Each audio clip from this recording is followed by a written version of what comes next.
కావ్యహేతువులు అంటాం మేము అలంకార శాస్త్రంలో. ఈ కావ్యహేతువుల్లో ప్రతిభ అనేది మొదటిది, ఇది అన్నిటికన్నా గొప్పది. ఇక్కడ నేను ప్రతిభ, వ్యుత్పత్తి, అభ్యాసం లేకపోతే కవిత్వం రాయకూడదా సార్ అని అనుకోకండి, మళ్ళీ అది తప్పుడుగా వెళ్ళే ప్రమాదం ఉన్నది. ఈ ప్రతిభ, వ్యుత్పత్తి, అభ్యాసం ఉన్నవాడే గొప్ప కవులను ఇన్నాళ్ళు మన నెత్తిన పెట్టి మనం నాశనం చేసేసారు. ఇవి లేక సహజంగా మనకు వస్తాయి. ఇవి ఇక్కడ అన్న ఉన్నాడు, జయరాజ్ అన్న, ఏ యూనివర్సిటీలో ఎంఏ తెలుగు చదివి ఎంఫిల్ చేసి పిహెచ్డి చేసి మన ముందు కూర్చున్నాడు. ఇక్కడ అన్న ప్రతిభని మించిన, వాక్య నిర్మాణాన్ని మించిన, శిల్పాన్ని మించిన కవులు లేదా ఇక్కడ గింజల వారు ఉన్నారు. ఏ యూనివర్సిటీలో పిహెచ్డి చేశారు, డాక్టరేట్ పొందారు సారు. ఏ అలంకార శాస్త్రంలో డాక్టరేట్ పొందారు. ఏవి పొందకుండా ఇంత అద్భుతమైన కవిత్వం రాశాడు కదా. అయితే అలంకార శాస్త్రం వాటిని చెబుతారు. కృష్ణ ఏం చేస్తున్నాడంటే అలంకార శాస్త్రంలో ఉండే ఆ లక్షణాన్ని తీసుకొని ఇది సార్కి ఎట్లా అబ్బింది ప్రతిభ అంటే, ఆయన పురాణం చదువుకున్నారు, ఆయన వేదం చదువుకున్నారు, ఆయన ఉపనిషత్తు చదువుకున్నాడు, ఆయన ప్రబంధాలు చదువుకున్నాడు. ఇవన్నీ చదువుకోవటం మూలంగా ఆయనకు ప్రతిభ వచ్చింది. అయితే మనం ఏం చేయాలంటే జాగ్రత్తగా ఈ వాక్యాన్ని బట్టి మనమందరం అర్థం చేసుకోవాల్సింది, ఏది కూడా మన చదువుకు అంటరానిది కాదు. చదివే సమయంలో ఏది అంటరానిది కాదు. అంబేద్కర్ ఒకవేళ వేదం చదవకూడదు, నాకు అంటరానిది అనుకుంటే ఇవాళ వేదంలోని రహస్యాలు మనకు తెలిసేవి కావు. అంబేద్కర్ కృష్ణుడు తర్వాత విష్ణువుకు సంబంధించిన, రాముడికి సంబంధించిన విషయాలు మనకొద్దు అనుకుంటే riddle of Rama and Krishna పుస్తకం రాసేవాడు కాదు, రాముని కృష్ణుని రహస్యాలు రాసేవాడు కాదు, మనం అందరం చదివే వాళ్ళం కాదు. ఒక విషయం గురించి మనం విమర్శ పెడుతున్నామంటే మొట్టమొదలు ఆ విషయం పట్ల సమగ్రమైన సాధికారికమైన పట్టున్నప్పుడే ఎదుటివాడిని ఒప్పించగలం మనం.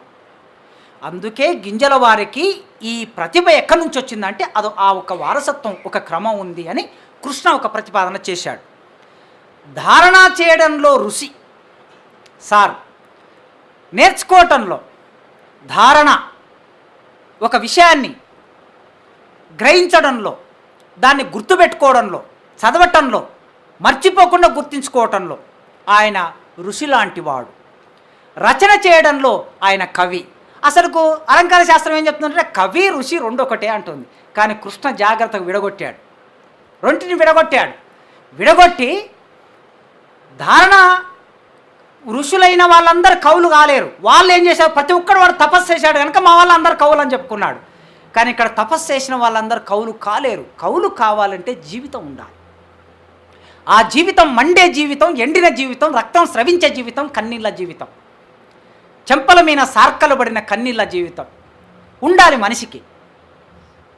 కాలువై కన్నీరు గరగా కళ్ళపై రెండు చేతులాడగా, కాలువై కన్నీళ్లు గారగా కళ్ళపై రెండు చేతులాడగా. పిల్లలు ఎట్లా ఏడుస్తారు? ఇట్లా నీళ్లు గారుతుంటే ఇట్లా చేతులు ఇట్లా అనుకుంటే ఏడుస్తారు. ఆ సూక్ష్మమైన పరిశీలనని శుద్ధాల హనుమంతు పట్టుకున్నాడు. ఆ సార్కలు పడిన ఆ జీవితం ఉండాలి కనుక ఆ ఋషి కవి రెండింటిని విడగొట్టి రచన చేయడంలో ఈయన కవి. దౌర్జన్యాన్ని చీల్చి చెండాడడంలో సింహం సార్, మీరు సింహం సార్. పోయట్రీలో దౌర్జన్యాన్ని చెండాడడంలో ఒక మనిషికి ఎన్ని ఉపమానాలు పెట్టాడు చూడండి కృష్ణ. ఋషి, కవి, సింహం చెప్పి కావ్య రహస్యాలను, పద్యాలను జల్లుల్లా కురిపిస్తాడు.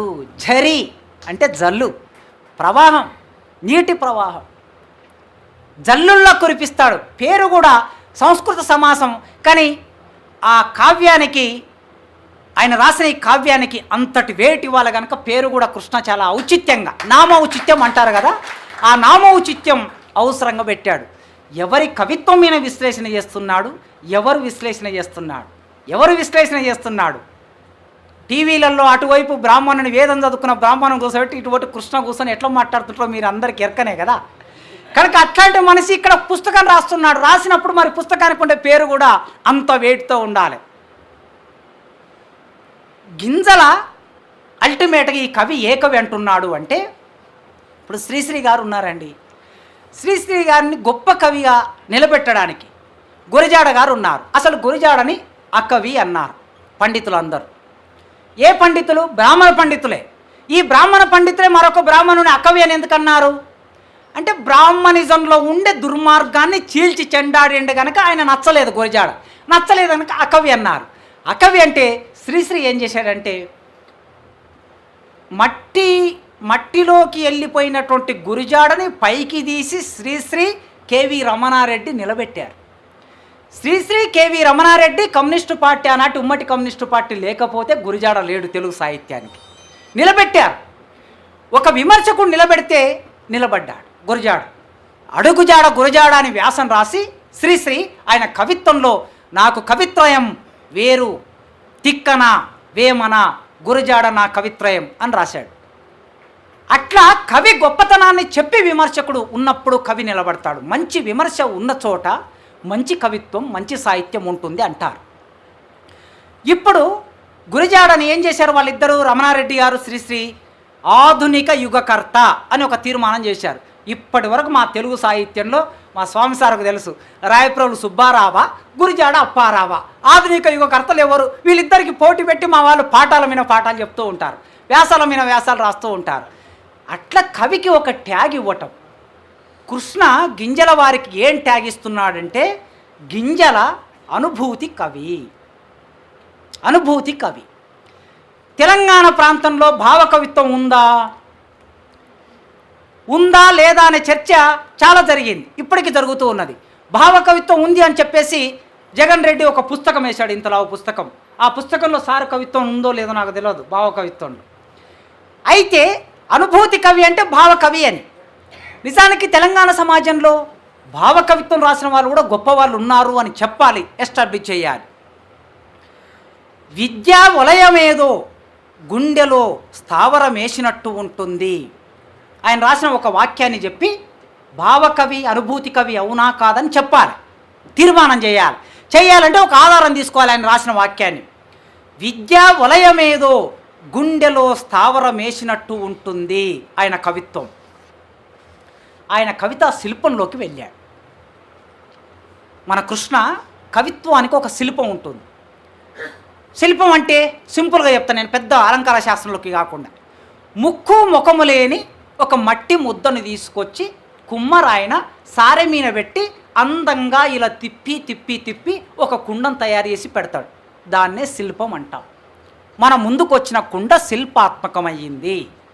ఆ రేగడి మట్టి, చెరువులో తీసుకొచ్చిన ఆ రేగడి మట్టి ఒక ముద్ద, ఒక పదార్థం, ఏమీ లేదు అందులో. అది శిల్పంగా ఎప్పుడు మారింది? కుండగా మారిన తర్వాత శిల్పంగా మారింది. మనం రోజు కాళ్ళు పెట్టి తొక్కేటటువంటి ఒక రాయిని తీసుకెళ్ళి ఒక శిల్పకారుడు దాన్ని అందంగా చెక్కి తీసుకొచ్చి గుడిలో పెడితే 2 చేతులు ఎత్తి మొక్కుతాం. అంతకుముందు కాలు పెట్టి తొక్కాం, ఇప్పుడు 2 చేతులు ఎత్తి మొక్కాం. ఈ మొక్కడానికి కాళ్ళు తొక్కడానికి మధ్యన ఒక ప్రక్రియ, రసాయన ప్రక్రియ జరిగింది. ఆ రసాయన ప్రక్రియనే శిల్పం. చెక్కటం అనేది ఉలి సుత్తెతో జాగ్రత్తగా చెక్కి దాన్ని అందంగా తయారు చేశాడు. ఇదే శిల్పం, ఇంతకన్నా ఎక్కువేం లేదు. అంటే ఒక విషయాన్ని మనం పాఠకుడి మనసులోకి చొప్పించాలంటే శిల్పం అవసరం. అందంగా తయారు చేయాలి. దాన్ని చేయాలంటే ఏమిటి? మన ఊళ్ళల్లోకి వెళ్ళండి మీరు, జానపదులు మన వాళ్ళు పాటలు పాడతారు. ఈ పాటల్లో అలంకార శాస్త్రం తెలిసి, వ్యాకరణం తెలిసి, ఛందస్సు తెలిసి వాళ్ళు పాటలు అల్లుతారా, పాడుతారా? ఏవి తెలియకుండా అందమైన పాటలు పాడతాడు. మా అయ్య చిన్నప్పుడు మనం గుంటక కొట్టాలంటే ఎండాకాలం వచ్చినప్పుడు ఆ గుంటక మీద ఒక రాయి పెడతారు మంచిగా కొట్టడానికి. రాయి పెట్టకుండా మా అయ్య ఏం చేస్తాడు అంటే నన్ను కూసబెట్టేటోడు దాని మీద. 7-8 ఏళ్ళ వయసు ఉన్నప్పుడు కూసబెట్టి గుంటక కొట్టేది. కొద్దిసేపు అయిన తర్వాత నిద్రపోయేది. నేను అట్లే నొగల విన నిద్రపోయి పడుకునేది. కొద్ది మేలుకున్నప్పుడు ఆయన పాడుతూ ఉండేది మా నాయన. ఓరోరి మాదిగ వయ్యారి మాదిగ గదరి జుంపాలవాడ గద్దువాల మాదిగ, ఓరోరి మాదిగ వయ్యారి మాదిగ గదరి జుంపాలవాడ గద్దువాల మాదిగ, వాగుల కోనేరు మెడ నిండా తాయెత్తు వంగొంగి స్నానాలు చేస్తుంటే మాదిగ, ఒలుపు నిలుపలేక వస్తీర మాదిగ. ఎంత అందంగా అల్లుకుంటూ వచ్చాడు చూడండి. ఎక్కడ కూడా నేను ప్రేమించి నీ దగ్గరకు వచ్చాను అని నేరుగా చెప్తే కవిత్వం కాదు. అట్లా నేరుగా చెప్పకుండా వాగులో కోనేరు మెడ నిండా తాయెత్తు వంగొంగి స్నానాలు చేస్తుంటే మాదిగా, ఒలుపు నిలుపలేక వస్తీర మాదిగా. వచ్చింది సమస్యల్లో అక్కడ మొదలైంది. వచ్చినాక నీళ్ళ వంటి కులం నీదీర మాదిగా, పాళ్ళ వంటి కులం నాదీర మాదిగా. ఒక రెడ్డి అమ్మాయి, నేను రెడ్డి అమ్మాయిని చేసుకున్నాం మాదిగోని, కానీ ఒక రెడ్డి అమ్మాయి, బహుశా అది నాకు ముద్ర పడిందేమో మా అయ్య పడిన ఆ పాట ఆ రోజుల్లో. ఓకే, అట్లా నేరుగా నీ తక్కువ కులం నాది ఎక్కువ కులం అని చెప్పలే, ఓ పోలిక తీసుకున్నది, దాన్నే శిల్పం అంటాం. అట్లా చెప్పకుండా నీళ్ళ వంటి కులము నీదిర మాదిగా, పాళ్ళ వంటి కులం నాదిర మాదిగా.